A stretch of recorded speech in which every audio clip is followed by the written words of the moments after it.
Messi വരും വരില്ല എന്നീ ചർച്ചകൾ ഇങ്ങനെ നടന്നുകൊണ്ടേയിരുന്നു. അതിനിടയിലൊക്കെ പലതവണ നമ്മൾ മലപ്പുറത്തെ ഫുട്ബോൾ ആരാധകർക്കിടയിലേക്കൊക്കെ പോയപ്പോൾ അവരുടെ ഒരു നിരാശയും ആശങ്കയൊക്കെ പലതവണ കേട്ടു. ഇന്നിതാ ഇപ്പോൾ അർജന്റീന തന്നെ ഔദ്യോഗികമായി പ്രഖ്യാപിക്കുന്നുണ്ട് നവംബറിൽ കേരളത്തിൽ എത്തുമെന്ന്. ആ ഘട്ടത്തിൽ കൂടി ആരാധകരുടെ ഇപ്പോഴത്തെ അവർക്ക് പറയാനുള്ള എന്താണെന്ന് നോക്കാം. ഇപ്പോൾ ഒടുവിൽ പല തവണങ്ങളെ സങ്കടമൊക്കെ നമ്മൾ കേട്ടു. ഇപ്പോൾ മെസ്സി വരുന്ന അർജന്റീന തന്നെ പറഞ്ഞിട്ടുണ്ട്. ഒരു ആശ്വാസമായോ?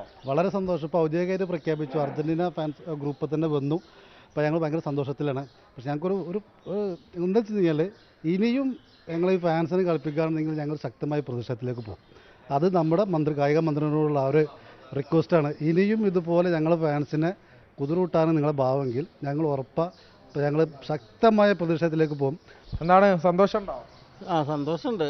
പക്ഷേ അർജന്റീന ഔദ്യോഗികമായിട്ട് അറിയിച്ചുകൊണ്ട് സന്തോഷമുണ്ട്. പിന്നെ ഇപ്പോൾ നമ്മളെ കളിപ്പിക്കാനുള്ള പരിപാടിയാണെങ്കിൽ മൂപ്പരെ ഞങ്ങൾ പുറത്തിറങ്ങാൻ അയക്കില്ല. അത് വാശിക്ക് വാശി തന്നെ, കട്ടക്ക് കിട്ടും.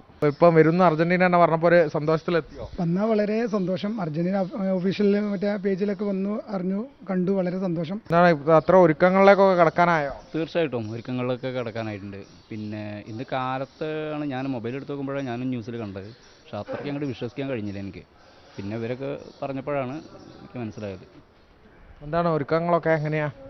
പിന്നെ വാഹനങ്ങളൊക്കെ റെഡിയാക്കി അതുമായി ബന്ധപ്പെട്ട എന്നാലും മനസ്സിൽ ഒരു ആശങ്ക പൂർണ്ണമായിട്ട് പിന്നില്ല.